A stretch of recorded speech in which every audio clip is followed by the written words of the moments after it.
Sud Radio, les clés d'une vie, Jacques Pessis. Sud Radio, les clés d'une vie, celle de mon invité. Pour votre retour au cinéma après 10 ans d'absence, vous avez choisi de mettre les petits plats dans les grands. Vous avez placé la cuisine gastronomique au cœur d'une histoire dont le savant mélange des ingrédients vous a permis de confectionner la recette d'un nouveau succès en puissance. Bonjour Régis Varnier. Bonjour.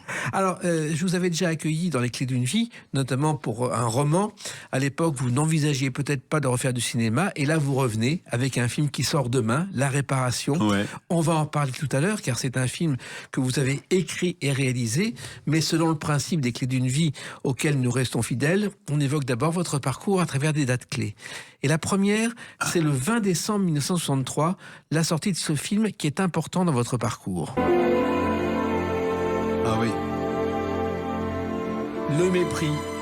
La découverte, je crois, au cinéma Bonaparte de ce film de Jean-Luc Godard. Oui. Alors, j'avais déjà vu des films de Godard, mais il y a celui-là m'a énormément plu. C'est intéressant parce que sans parler du film que je viens de faire, il y a des ingrédients. Il y a des ingrédients dans le mépris dont on se demande comment ça va se marier entre Bardot, Godard, Moravia, Jack Palance, Fritz Lang. Homère, l'Odyssée, les dieux, Delru, tout ça, et ça marche. Et Capri, bien sûr, et Cinecittà, enfin voilà. Et je sais pas, pour moi, le film est un éblouissement, et je pense que pour ceux qui voudraient savoir ou comprendre qu'est-ce qu'une femme, il a fait un film qui s'appelait Une femme est une femme, et qu'est-ce qu'une femme pour Godard, je pense que le plus bel exemple pas de la femme idéale, mais de la vraie femme pour Godard, c'est le personnage Camille, que joue Bardot. Elle est à la fois sentimentale, idéaliste, indépendante, errante, proche. Je trouve que c'est un personnage de femme extraordinaire. Et je suis pas sûr que ces deux-là, Godard et Bardot, se soient bien entendus, mais peu importe. Peut-être que j'ai l'impression qu'il l'a pas filmé malgré elle, mais il lui a pris des choses malgré elle, mais elle s'est laissée faire. Voilà. Oui. D'ailleurs, elle n'en a pas un souvenir éblouissant, d'ailleurs. Non. Mais je pense qu'il a su, en tout cas, l'aimer, en tout cas, à sa manière. Voilà. En tout cas, le cinéma a toujours compté dans votre vie. Je crois depuis vos très jeunes années où votre mère vous laissait dans une salle de cinéma. Oui, à l'époque, il y avait 2 séances. Souvent, il y avait 2 films par jour. Enfin, 2 films dans la séance. Oui, parce que je pense que ma mère, c'est des choses que j'ai comprises bien plus tard. Je pense que ma mère avait besoin de vivre sa vie de femme. Vous l'avez raconté au cinéma ? Je l'ai raconté au cinéma dans un film qui s'appelle Une femme française, oui. Mon père était loin, il faisait la guerre. Je pense qu'il avait un certain goût pour les choses de l'armée, de la guerre et les choses militaires. Mais en gros, s'est-il rendu compte que son devoir faisait qu'il abandonnait sa femme et ses enfants, d'une certaine manière. Je pense que c'était une femme jeune et voilà, je pense qu'elle a dû faire des rencontres. Mais c'est des choses que je comprenais pas bien, parce que quand tout ça m'était caché et mystérieusement, moi j'allais voir des films qui n'étaient pas du tout pour moi, et je voyais sur l'écran ce qu'on me laissait pas voir dans la vie. Je voyais des femmes un peu malheureuses, un peu perdues, qui prenaient un amant, qui mettaient des robes rouges, qui dansaient des mambos en étant un peu ivres. Je voyais des grands mélos américains. Je pense que ça m'a fixé. Ça m'a fixé sur un certain goût du cinéma. Oui, et le cinéma, vous l'avez aussi découvert un soir à la télévision grâce à ce film.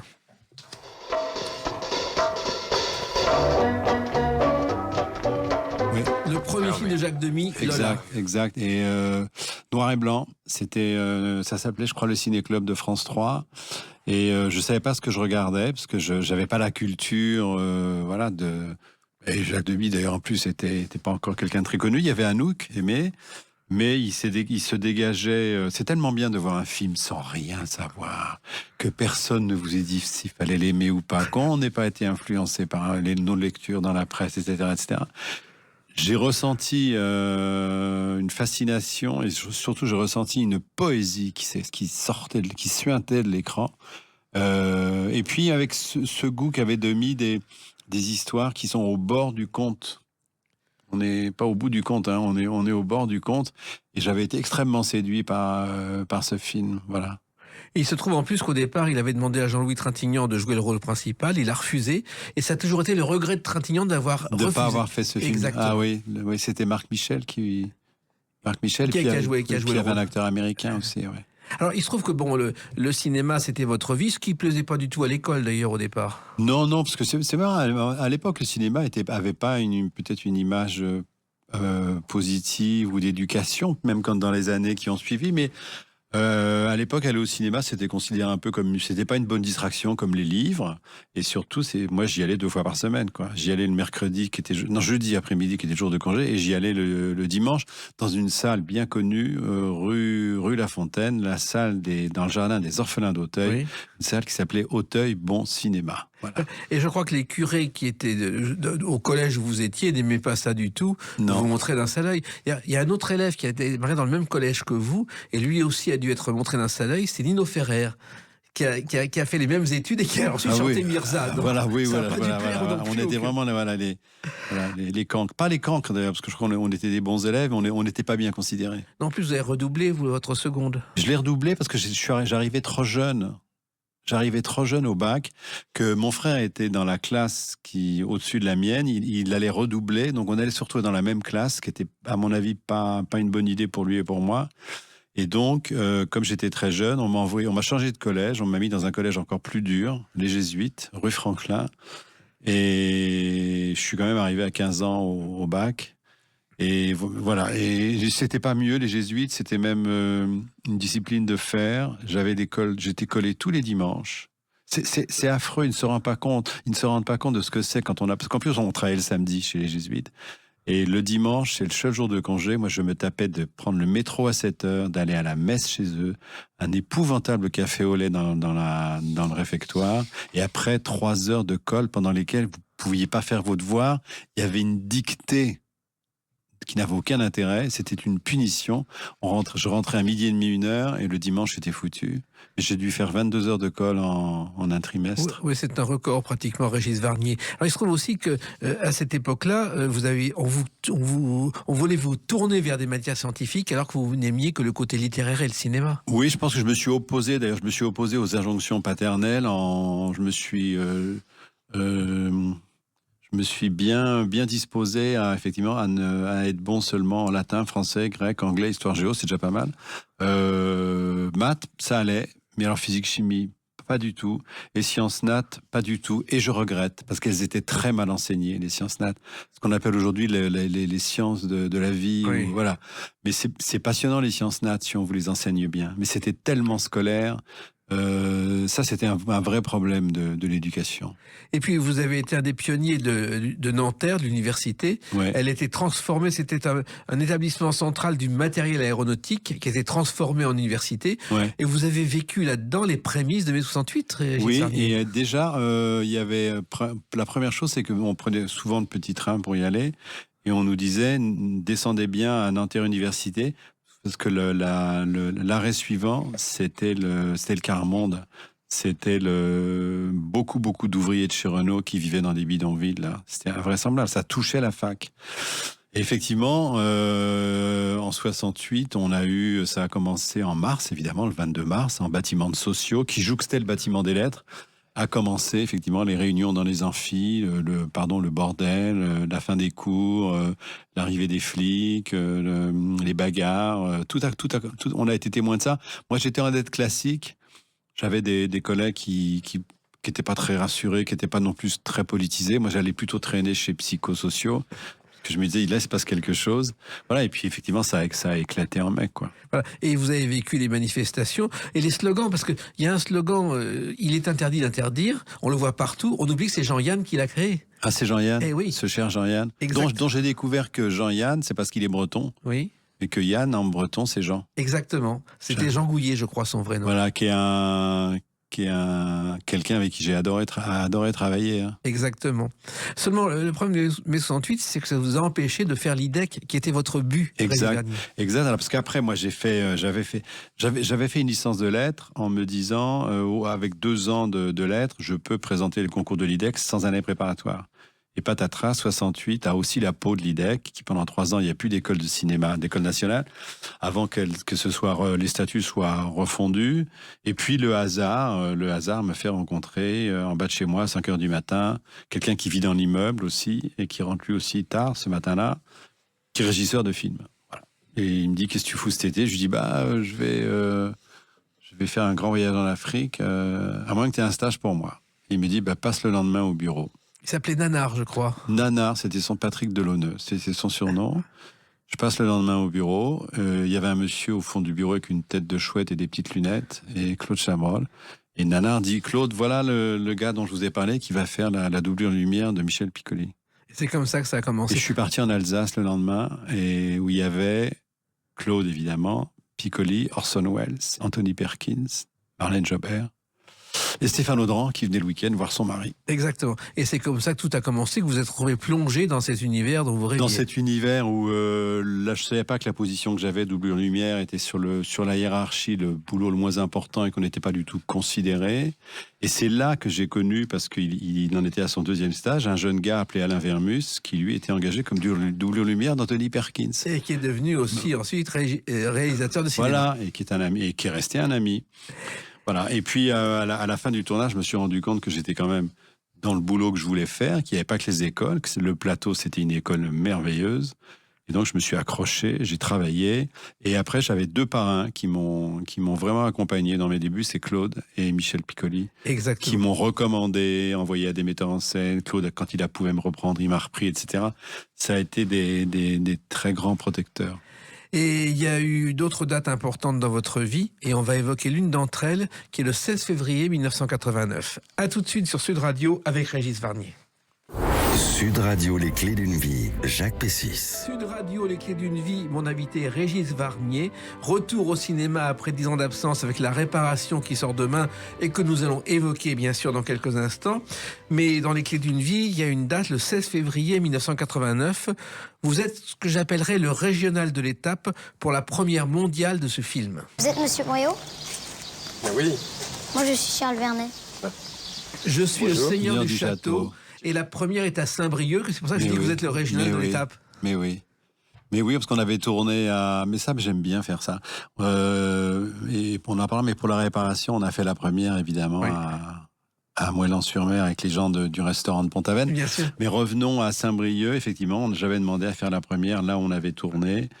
Et il y avait eu quelque chose de très touchant, parce que je m'étais pété les ligaments 2 jours avant le tournage. Les chirurgiens m'ont dit arrêt complet. Je dis mais non, on s'arrête pas parce que je tourne dans 2 jours. Non monsieur, vous allez vous arrêter 3 semaines avec un plâtre. J'ai dit mais non, parce que je tourne avec des enfants. Et vous tournez l'année prochaine. Mais non, l'année prochaine, ils auront 1 an de plus. Donc j'ai besoin de... Et donc j'ai tourné avec des espèces de trucs de basketteurs, mais qui marchaient pas. Enfin bon. Et j'allais tous les jours, j'avais une séance de kiné avant d'aller sur le plateau. Et le soir de la première, on tend le micro dans la salle. Et il y a un monsieur, je sentais qu'il avait préparé sa question, qui dit « Est-ce que vous pensez qu'avec ce beau film, vous allez réconcilier le cinéma d'auteur et le cinéma populaire ?» Et c'était le kiné. J'ai trouvé ça super. Extraordinaire. Mais super gentil, parce qu'il avait préparé une bonne question quand il s'était lancé. Voilà. Et c'est une bonne question en plus. Oui, parce que c'est mon dada. Et je dirais pas que c'est mon problème, mais moi, je trouve que le cinéma populaire peut être artistique et on peut faire des films d'art et d'essai qui vont vers le public. Voilà. Alors qu'il y a une grande tendance à les séparer, surtout au niveau de certaines presses. Et d'ailleurs, les gens ont souvent du mal à me situer entre art et essai ou film populaire, mais... Il n'y a qu'à voir les résultats pour savoir que vous êtes plus film populaire qu'art et essai. Mais moi, j'aime bien les deux. Enfin, je trouve que si on peut faire les deux en même temps, c'est bien.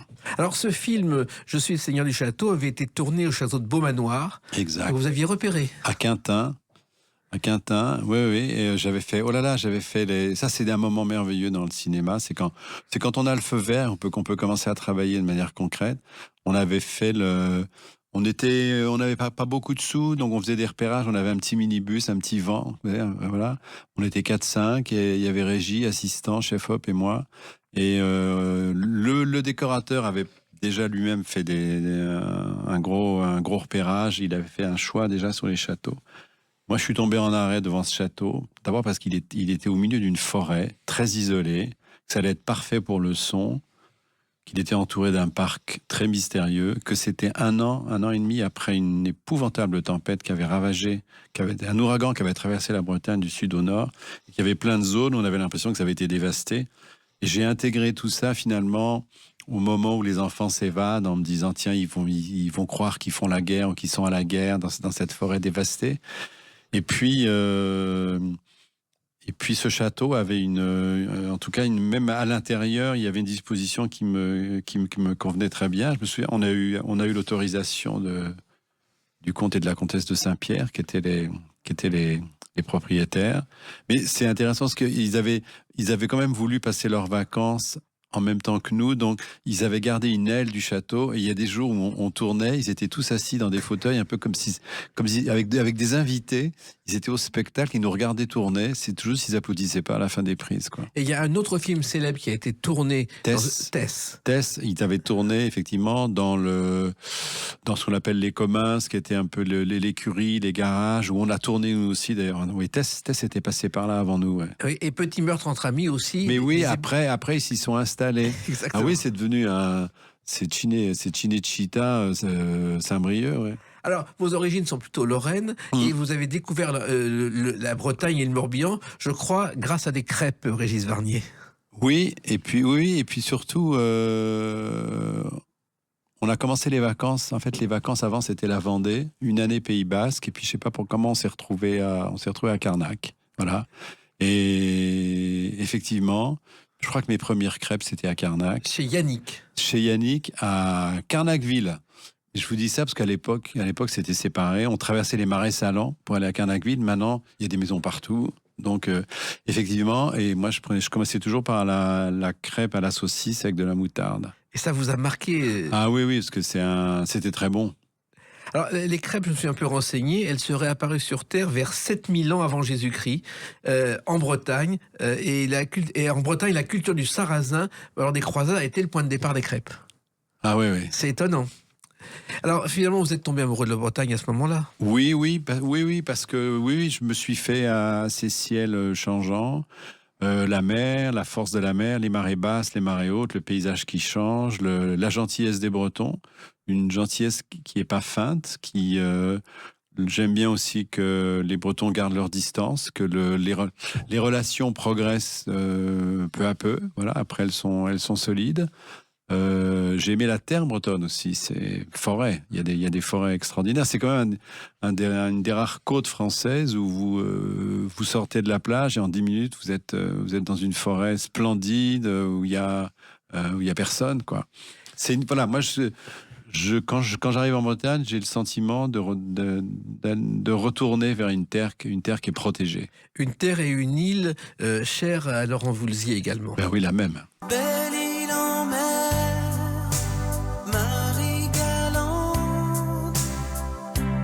Ce qui est extraordinaire, cette chanson, c'était la phase B de son album, Kin Wild. Et puis il l'écoute à la radio par hasard, il dit mais cette chanson est très bonne, et il a appelé le patron de la maison de disques en disant il faudrait la mettre en face A. Et c'est comme ça qu'elle est devenue un succès.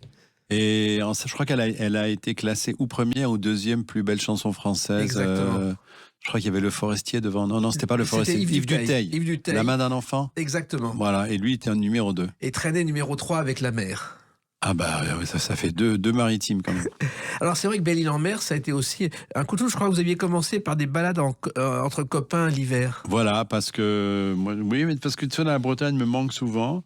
Et ce que j'aimais bien dans Belle-Île, quand on avait un peu de temps, quand vous prenez le bateau à Quiberon et que le bateau s'en va, vous laissez tout derrière vous. Vous laissez les questions, les problèmes, les inquiétudes, je veux dire... Traverser c'est plus qu'un bras de mer, hein, traverser cette partie de l'Atlantique. Quand vous arrivez à Belle-Île, vous êtes neuf, voilà. Puis vous êtes neuf pour des sensations, pour des découvertes. Effectivement, on y allait en hiver. Il faisait souvent un temps radieux. On louait des petites pioles dans un hôtel à Palais. C'est le grand port de Belle-Île. Et de là, on partait en vélo. Il y avait personne. Il y avait des étendues sauvages. Il y avait des journées de soleil exceptionnelles. C'est le bout du monde. Et votre paradis, c'est du Moëlan-sur-Mer où vous avez acheté une maison. Et vous avez même créé, Régis Varnier, un festival tout à fait original de cinéma. Oui, alors c'est devenu en tout cas, oui, un petit festival. C'est début octobre. On présente 4 films en 3 jours, vendredi, samedi, dimanche. Et il y a une particularité, c'est que ce sont des films surprises. C'est-à-dire que d'abord, ce sont des films inédits en avant-première, mais les spectateurs n'ont même pas le titre. Voilà. Pourquoi cette idée ? Mais parce que ils nous font confiance, parce que s'ils ont le titre, ils vont regarder, ils vont voir, ah oui, bah, j'aime pas tel acteur, ah c'est quoi le sujet, ça m'intéresse pas. Alors que c'est immanquable, à chaque fin de projection, ils viennent me voir en me disant, vous savez, j'aurais pas été le voir, hein, Exactement. mais qu'est-ce que je suis content de l'avoir vu. Alors, côté surprise aussi, il y a des choses qu'on sait peu sur vous, notamment que vous avez réalisé plusieurs documentaires, dont un documentaire pour la télévision, Cœur d'athlète. Oui. Alors ça, c'est la première émotion. C'est probablement quand j'étais gamin et que quand on faisait des compétitions à l'école, souvent je gagnais le 400 ou 800. Donc j'aimais bien ce sentiment-là. J'aimais bien le sentiment de la course. Mais surtout, c'est Colette Besson, Mexico 68, les JO, sa ligne droite, sa dernière remontée. J'ai trouvé ça, je sais pas ce qui s'est passé, je trouvais ça extraordinaire. Ça m'a intéressé beaucoup, ouvert à l'athlétisme, et évidemment, après, j'ai été un fan absolu de Marie-Jo Pérec. J'ai suivi toute la carrière de Marie-Jo, jusqu'à la rencontrer d'ailleurs, ça m'a fait plaisir. J'ai eu la chance de rencontrer d'autres idoles de ma jeunesse. J'ai rencontré Dalida, j'ai rencontré Vartan, il y en a d'autres. J'oublie Mylène. Enfin, j'ai de la chance d'avoir rencontré des gens que j'admirais quand j'étais gamin. Et en tout cas, après l'athlétisme, ce qui me plaît dans l'athlétisme, c'est le retour, je dirais, à l'homme originel. C'est-à-dire que je pense que nos aïeux, les premiers, ils n'avaient que leur corps contre la résistance du vent. Ils couraient pour chasser, ils couraient parce qu'ils étaient chassés. Ils lançaient un instrument pour tuer un animal. Ils sautaient des obstacles. Et je trouve que l'athlétisme perpétue ça. Il n'y a pas de règles, il n'y a pas de hors-jeu, il n'y a pas de ballon, il n'y a pas d'équipe. Il y a l'homme et son corps dans l'air et dans le monde. Et c'est ça que je trouve extrêmement beau comme gestuelle. Voilà. Il y a la course de fond, mais votre métier est aussi une course de fond, et on va l'évoquer encore à travers une autre date, le 2 avril 1998. À tout de suite sur Sud Radio avec Régis Varnier. Sud Radio, les clés d'une vie, Jacques Pessis. Sud Radio, les clés d'une vie, Régis Varnier, mon invité. Retour au cinéma, on en parlera dans quelques instants avec La Réparation. On continue à évoquer votre parcours à travers des dates clés. Et le 2 avril 1998, il y a un atelier qui peut être lié à cette chanson. Billy le Bordelais de Joe Dassin, car vous êtes l'un des membres du jury international de l'atelier d'écriture Equinox, présidé par Jeanne Moreau, dans le Bordelais. Et ça, c'est aussi une leçon de cinéma. Oui. C'est Jeanne qui présidait ça, et c'était Noël Deschamps qui mettait tout ça en œuvre. Equinox, c'est-à-dire, il y avait deux sessions aux Equinox, et c'était mettre en présence des réalisateurs ou des producteurs, surtout des scénaristes qui ont de l'expérience. Et on accueillait des jeunes écrivains ou premier ou deuxième film qui avaient un scénario en cours et qui n'était pas terminé et qui avaient probablement besoin d'orientation ou de conseils ou d'échanges. Voilà.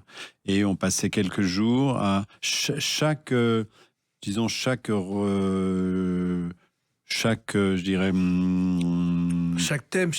Non, oui, chaque en tout cas, chaque scénariste rencontrait chaque intervenant. Voilà, on les recevait.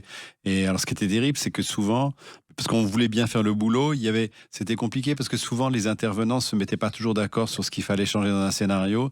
Donc, on voyait des gens qu'on convainquait de faire ça. Le lendemain matin, ils voyaient un autre intervenant qui disait « Mais non, c'est pas ça ». Et j'en ai vu qui perdent des pieds. Et à un moment, j'ai dit, il y a quelque chose qui va pas dans la méthode. Parce qu'il y en a qui sortent là déprimés au lieu d'être aidés. Et il y avait même, c'était un Danois, je crois. Et j'ai cassé les règles parce qu'on ne devait pas sortir du château. Et j'ai vu que le mec, il était un peu, il voyait plus clair. Je lui ai dit, écoutez, allez, on va faire autrement. J'ai pris une voiture et je l'ai emmené au bord de la mer. Je lui ai dit, maintenant, vous enlevez vos chaussures. On va marcher dans la mer, ça va vous faire du bien.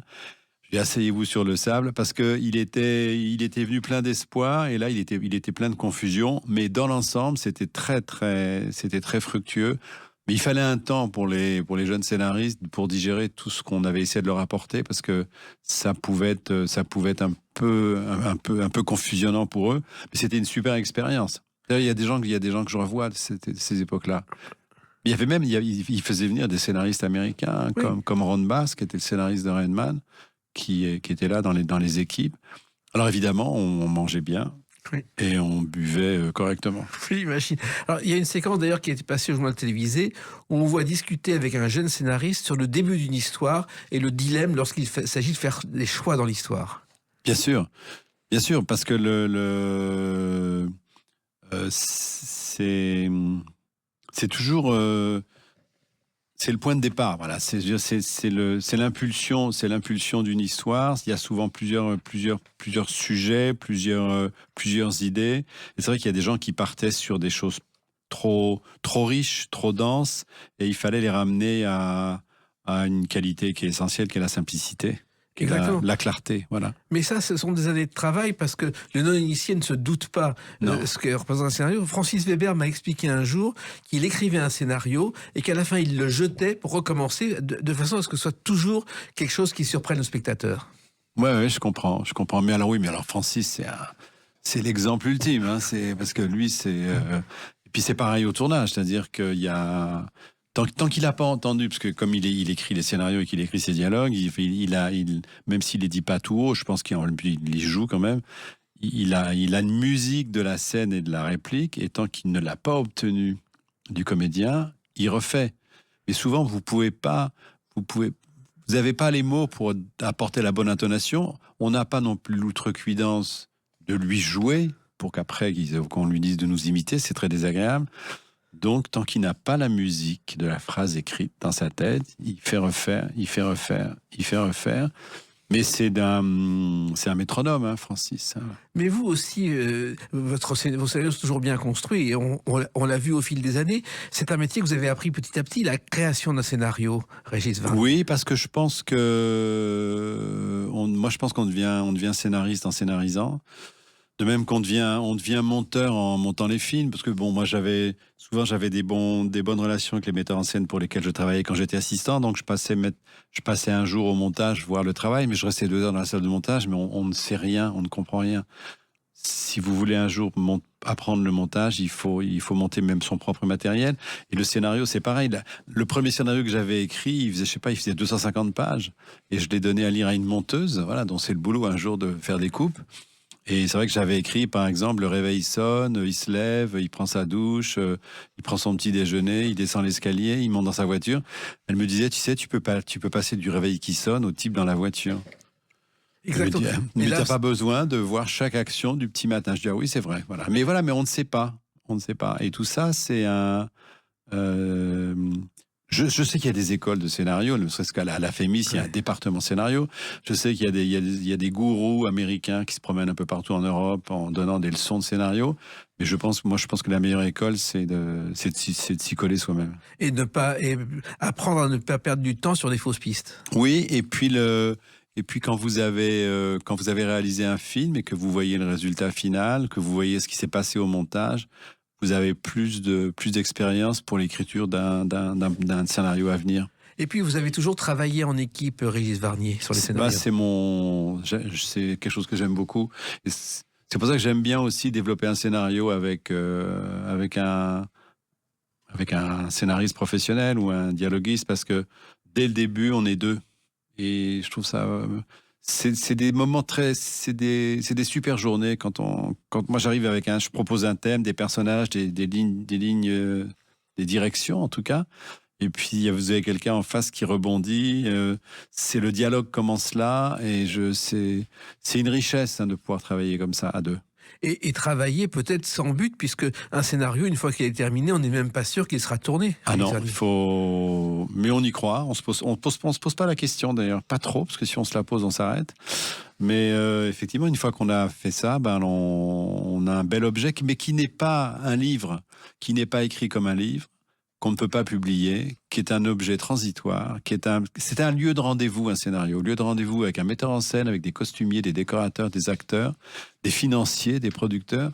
C'est un lieu de rendez-vous à partir duquel chacun va apporter sa pierre. Mais effectivement, c'est le point de départ de la période pour moi la plus compliquée, c'est la période de financement. Là, une fois qu'on a fini le scénario, là, on est obligé d'affronter les doutes, les attentes, les refus, aller ailleurs, voilà. C'est ce qu'il y a de plus difficile pour un metteur en scène, parce que déjà, à ce moment-là, nous, on contacte des acteurs, on contacte des techniciens avec qui on a bien travaillé, qui souvent disent « j'ai envie de le faire », mais tant qu'on n'a pas le financement, on ne peut pas les bloquer. Alors un jour, ils vous appellent en disant « où t'en es ?» parce qu'on me propose quelque chose qui m'intéresse beaucoup aussi, et on est obligé de leur dire si c'est quelque chose de sûr, tu es comme moi un intermittent, vas-y, et on fera sans toi. Mais donc c'est un moment... Puis à un moment, on a à peu près le budget nécessaire, et là, il y a le feu vert, et alors là, c'est une autoroute, Voilà. une belle autoroute. Encore faut-il le proposer à un comédien ou une comédienne, et il y a une aventure, une histoire qui est liée à ce film mythique.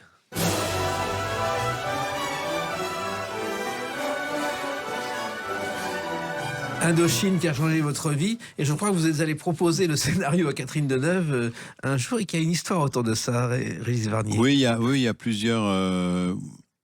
Oui, enfin, elle savait, elle savait que j'écrivais pour elle. Oui, il y a plusieurs histoires, d'ailleurs. Il y en a une qui était amusante, c'est le jour où je lui apporte le scénario. Voilà. Et je lui avais dit, je peux vous le porter, le scénario. Elle me dit, écoutez, elle travaillait sur un film. Elle me dit, on a des rushs tel jour, rue Lincoln, voilà, un endroit célèbre du cinéma. Et j'arrive avec le scénario et je lui donne le scénario. On était jeudi. Oui. Elle me dit, je vais peut-être le lire ce week-end si j'ai le temps, mais je sais pas. Je lui dis, écoutez, si j'ai pas de vos nouvelles lundi, j'appellerai Miu Miu. Oui, c'est pas très adroit, ça. Non, c'est pas très adroit, c'est pas très malin. Je pensais que c'était de l'humour. Elle l'a pas très bien pris, je crois. Elle l'a lu le samedi, elle m'a appelé le dimanche. Et elle a dit oui, bien sûr. Elle a même pas dit oui. Elle a dit autre chose. Elle a dit, c'est formidable. Enfin, je retrouve des gens qui écrivent des dialogues, qui écrivent des histoires romanesques. Voilà. Non, mais de toute façon, je pense qu'elle était. On avait déjà discuté. Je lui avais présenté mes camarades écrivains, scénaristes, pour qu'ils voient qu'elle n'est pas tout à fait la femme qu'il croyait, qui pensait d'elle, qu'elle est plus fantaisiste, plus ouverte, voilà, qu'elle peut être proche, quoi. Oui. Donc voilà, on avait fait tout ce travail pour elle. Je n'ai pas imaginé qu'elle allait dire non. Oui, en même temps, au début de l'histoire, elle n'était pas dans le récit. Non, enfin le point de départ, c'est un producteur qui m'a dit, voilà, je voudrais faire quelque chose sur l'Indochine avant la guerre, celle des années 30, et il avait une idée tout à fait qui aurait pu ressortir d'un livre de Pierre Loti. C'était des jeunes officiers, des jeunes vietnamiennes, les fumeries, le rêve colonial, etc. Et moi, je sais pas pourquoi j'ai eu cette intuition, je me suis dit, mais il veut qu'on fasse un très grand film, il veut qu'on fasse un film de 3 heures, il me dit qu'il y aura des moyens. Je me suis dit, mais moi j'ai envie de tourner Catherine Deneuve, c'est maintenant. Et on a inventé ce personnage de propriétaire de plantation d'EVA. On nous l'a un peu contesté, et puis un jour, quand on a travaillé sur la doc et on a été dans les musées, dans les bibliothèques, on a trouvé une femme qui portait le même genre de costume que ce qu'on avait fabriqué pour Catherine, qui possédait une plantation d'EVA, donc pourquoi pas, quoi. Et Catherine Deneuve, que vous avez découvert, je crois, à New York en voyant un de ses films. Oui, moi j'étais déjà, j'avais déjà vu Les Parapluies, je pense, oui. Les films de Vadim, je sais pas, mais en tout cas Les Parapluies. Et effectivement, j'arrive. April Fool, oui, je crois. voilà, oui, j'étais déjà fan. Et j'arrive à New York et il y avait dans les salles de Manhattan, il y avait April Fool, les Folies d'Avril, avec Jack Lemmon, acteur préféré. Et Catherine Deneuve, voilà. Le film n'est pas immortel d'ailleurs, mais les gens oublient qu'elle je sais pas, elle avait 22, 23 ans, qu'elle était déjà allée tourner aux États-Unis. C'est fou, Puis, hein. et avec Jack Lemmon quand même. Et ce film Indochine, vous n'imaginiez pas que vous alliez avoir un Oscar Non, mais on pense pas à ça quand on travaille. Heureusement d'ailleurs, on bosse. Et puis puis c'est surtout que le film a fait le tour du monde, quoi. Et que à l'époque, quand les gens avaient des cassettes ou des DVD, tout le monde l'avait, que ce soit à Séoul ou à Buenos Aires. C'est un film que tout le monde connaît. Je sais pas, il est sorti il y a 33 ans, je crois, ou 32 ans, 33 ans. Et il est toujours là. Il est toujours présent. Et comment vous l'expliquez, Régis Varnier ? Eh ben, il y a déjà un phénomène intéressant, c'est que quand vous réussissez à peu près un film d'époque, il est pas à la mode, parce que c'est un film d'époque. Il n'est pas dans l'air du temps. Mais il ne se démode pas. qu'il y a des films qui sont dans l'air du temps à la mode et vous les voyez 10 ans après, vous dites oh là là, ça passe plus, ça ne marche pas. Et un film d'époque, c'est comme Est-Ouest. C'est des films qui résistent au temps parce qu'ils n'ont jamais essayé d'attraper quelque chose de l'air du temps. Je pense qu'on travaille de manière plus large sur des choses plus profondes, sur des sentiments et sur des drames, des sentiments, des drames qui malheureusement font partie de l'histoire et qui sont éternels. Et résultat, c'est un film classique. C'est tout ce qu'on peut souhaiter pour le nouveau film qui sort demain et qu'on va évoquer à la date du 16 avril 2025 avec Régis Vernier dans quelques instants sur Sud Radio. Sud Radio, les clés d'une vie, Jacques Pessis. Sud Radio, les clés d'une vie, mon invité Régis Vernier, le retour enfin, demain 16 avril 2025, sortie d'un film qui s'appelle La Réparation, que vous avez écrit et réalisé et dont voici la bande-annonce. L'inspiration, Je reconnais. l'audace. Salut papa. Antoine, une étoile, tu sais à quoi ça tient? Alors, c'est votre retour au cinéma après 10 ans d'absence. D'abord, pourquoi 10 ans d'absence et pourquoi ce retour? Alors déjà, sur les 10 ans, vous pouvez en enlever 3 ou 4 qui sont la genèse de ce film, l'idée de le faire, l'écriture, les coups d'arrêt, reprendre. Voilà. Puis après, bon, tout ça, le financement, le tournage, enfin, il y a la préparation, il y a pas mal, il y a au moins 3 ans et demi là-dessus. Le reste, c'est quelque chose que je ne commande pas, vraiment. C'est que je n'avais pas assez envie de faire du cinéma parce que je ne trouvais pas un sujet qui me motivait ou me mobilisait à 100%. On m'a proposé des sujets, on m'a proposé des scénarios écrits par d'autres, on m'a proposé des adaptations de livres, mais je ne trouvais pas mon chemin. Il y a un moment, moi, si moi, je me dis pas, tiens... il y a des thèmes qui m'intéressent, ça résonne en moi, j'ai envie de creuser ça. Je trouve que le métier est à la fois trop beau et aussi trop exigeant pour me lancer sur quelque chose où je serais moi à 50%. Alors, j'ai des collègues qui font un film par an. Les scénarios sont vite écrits ou écrits par d'autres. Voilà, ils sont peut-être moins présents au montage. Ils vont plus vite mais bon, moi, je sais pas faire ça. C'est Ozon qui me disait, parce que quand je parlais avec lui, il me disait, mais moi, je fais un film par an, j'espère qu'au bout, il y aura une œuvre. Et Chabrol, comme Chabrol. Mais comme Chabrol, mais en plus, ça marche aussi pour Ozon. Mais je n'ai pas cette aptitude-là. Moi, j'ai besoin chaque fois de me dire, c'est pas un film de plus, c'est différent, c'est original, c'est une histoire que j'ai jamais vue traitée comme ça ailleurs. J'ai des personnages, j'ai un univers, j'ai besoin de réunir tout ça pour pouvoir me mettre dedans à 100%, à fond. Et le déclic, Régis Vernier, s'est produit lorsque vous avez appris une disparition dans une famille que vous connaissez. Voilà, c'est-à-dire que moi, j'avais déjà écrit un début de scénario il y a quelques années, il y a longtemps même, sur une disparition. Le personnage était déjà un chef qui travaillait dans un restaurant gastronomique, il y avait déjà sa fille qui était un rôle clé. Et puis, j'étais pas assez conquis moi-même, j'étais pas assez sûr de l'histoire pour aller au bout de la production de ce film. Et puis bon, il y a 4 ans à peu près, oui, j'ai assisté à ça. Enfin, j'étais le témoin en gros, des réactions des gens devant une disparition. On n'y croit pas, on est incrédule. C'est une blague, mais qu'est-ce qui s'est passé? Les gens se soupçonnent pas, mais ils disent, mais toi, tu sais quelque chose, t'es sûr que t'as pas de nouvelles? Enfin, c'est très étrange.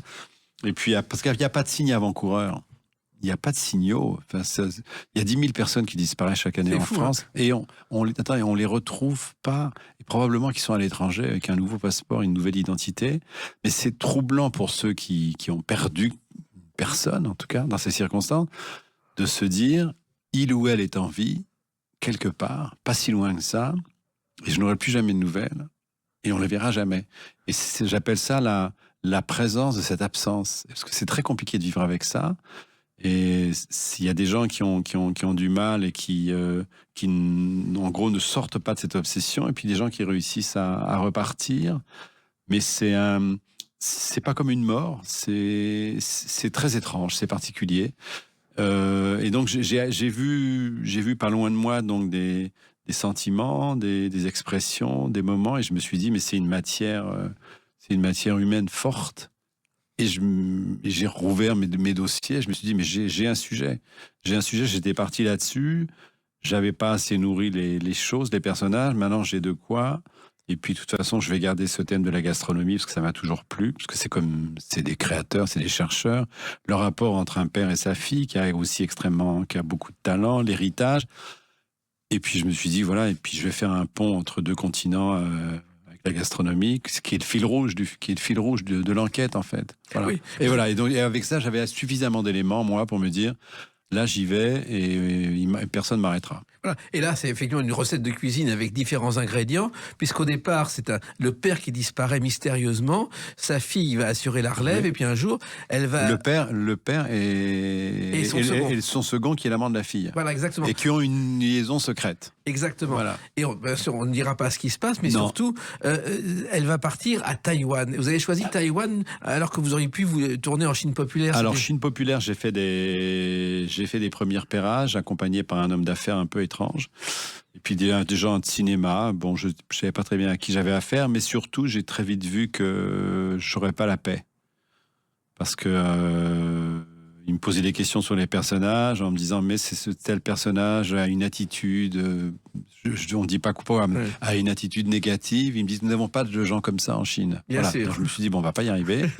Donc j'ai fait marche arrière et je me suis dit il me faut évidemment une terre de gastronomie, mais il me faut une terre de cinéma parce que très vite en écrivant, quand je travaillais sur les scènes asiatiques, j'ai eu une espèce de flash de moi en train de travailler. Je me suis dit cette fois je pars pas avec 30 techniciens français. Parce que vous êtes entouré de gens qui vous veulent du bien, qui vous protègent, mais ils vous coupent du pays où vous êtes. Vous n'entendez même plus parler le mandarin, vous n'entendez que parler français, et vous ne donnez pas aux Taïwanais ou aux autres des rôles importants dans le travail, ils sont des chefs d'équipe aussi. Donc, je me suis dit, il me faut une terre de cinéma, où il y aura des techniciens, il y aura des acteurs et des producteurs. Évidemment, alors il y avait la Corée, il y avait Taïwan, et la Corée en gastronomie, ils sont moins bons. Ils sont moins bons que Taïwan. Et puis, le producteur avec qui j'ai travaillé avait déjà travaillé à Taïwan et il savait qu'il y avait des financements possibles, une coproduction possible à Taïwan. Donc, il m'a envoyé là-bas. J'ai fait des repérages. J'ai fait 3 voyages de préparation où j'ai travaillé, où j'ai eu le temps de découvrir des techniciens, des acteurs et évidemment les lieux de tournage. Voilà. Et en même temps, vous avez découvert un chef, André Chiang, que vous ne connaissiez pas et qui est un modèle pour ce film. Oui, qui est un des plus grands chefs asiatiques, qui lui est arrivé à 15 ans en France. Il parlait pas français et il a grandi. Il a travaillé pendant 10 ans chez les frères Pourcel à Montpellier, restaurant qui s'appelle le Jardin des Sens. Ensuite, il est venu à Paris. Après, il a été chez Trois Gros. Il est reparti en Asie, 3 étoiles à Singapour. Il a fermé. Enfin, il a laissé le restaurant ouvert. Il a créé un restaurant à Taïwan, celui où on a tourné, qui est un lieu magnifique. En plus, c'est lui qui a dessiné l'architecture, tout le décor du lieu. Et moi, j'étais allé le voir en lui demandant d'être conseiller artistique ou technique, de travailler avec nous sur les plats, sur plein de choses, sur la conception d'éléments dans le film. Et puis quand j'ai vu son restaurant, je dis mais en plus il faut que je tourne ici. Il a commencé par dire non, puis après il a dit oui. Et puis après, comme le chef français d'ailleurs, on a tourné au Moulin de Rosmadec à Pont-Aven. Comme le chef français, ils ont participé au tournage et ils ont mis leurs équipes à notre disposition. Ils avaient eux-mêmes compris que si on travaillait avec des figurants qui n'y connaissaient rien à la cuisine, ce serait pas sérieux. Et comme c'était leurs établissements aussi qui étaient en jeu, qui étaient en question, ils ont dit à leurs équipes, vous travaillez avec Régis. Donc les gens qu'on voit à l'écran, c'est que du vrai. Voilà. Et en même temps, vos comédiens, Clovis Cornillac ou la jeune comédienne que vous employez, Julia, ont suivi des stages en cuisine. Moi, je me souviens, à Beaumanière, un jour, j'ai croisé Omar Sy, qui était en cuisine discrètement pour apprendre son métier. Et là, c'est le même cas. Les deux ont appris. Oui, puis Clovis, il avait déjà joué une série pour France 2 où il interprétait un chef, qui était un truc un peu différent. Et Julia, elle s'est mise dans les cuisines du Moulin. Et puis surtout, elle a sympathisé avec les gens de sa génération qui travaillaient, les jeunes cuisiniers et cuisinières. Et puis Julien, le petit Julien de Saint-Jean, le jeune Julien de Saint-Jean aussi. Et notre formidable acteur taïwanais aussi, il s'est glissé dans les cuisines et il a regardé. En fait, ils ont beaucoup regardé les attitudes, le corporel aussi, le langage du corps, pas seulement le langage des mains. Mais c'était nécessaire. Et surtout, je le redis, ils ont été intégrés par les équipes, quoi. Les équipes, ils ont épaulé. Voilà. Et en même temps, il y a une rigueur implacable quand le chef parle à sa brigade. La brigade est au garde à vous, ce qu'on ne peut pas imaginer ailleurs. Non, mais d'ailleurs, vous avez vu la différence entre l'atmosphère dans un restaurant étoilé, dans un restaurant français. Quand même, il y a du bruit, ça parle, mais ça travaille, mais c'est assez bruyant, les gens s'expriment, il y a des cris, enfin, pour annoncer les commandes et tout. Et en Asie, on n'a rien inventé. Je veux dire, on n'entend rien. Mais ça avance aussi bien. Mais effectivement, il y a un moment où il y a quelqu'un qui commande et voilà, il a des choses spéciales à exprimer et il les exprime. Et tout le monde lui répond oui, chef. Hein, ça plaisante pas. Mais moi, quand je vois ce film et que je me souviens des brigades françaises, effectivement, qui sont pas toujours aux ordres, je me rends compte de la différence entre les Asiatiques et les Français. Les Asiatiques viennent en France, notamment dans le chocolat. Ils viennent du Japon. Ils apprennent leur métier en France et ils ouvrent au Japon maintenant des boutiques de chocolat qui portent des noms français. Bien sûr. Mais ça fait une vingtaine d'années qu'il y a un vrai échange. On a appelé ça la fusion food. Je trouve pas ça très joli.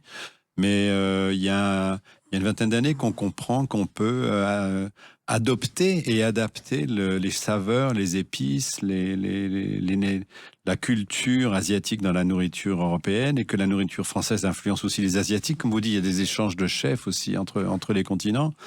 On a dépassé maintenant ce qui est représenté par une des comédiennes du film, la tradition française, rognon à la crème. Voilà, on a dépassé ça.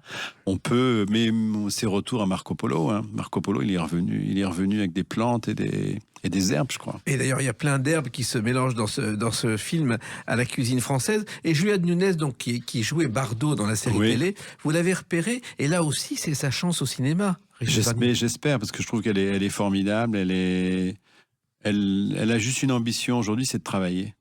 C'est grandir, de bosser.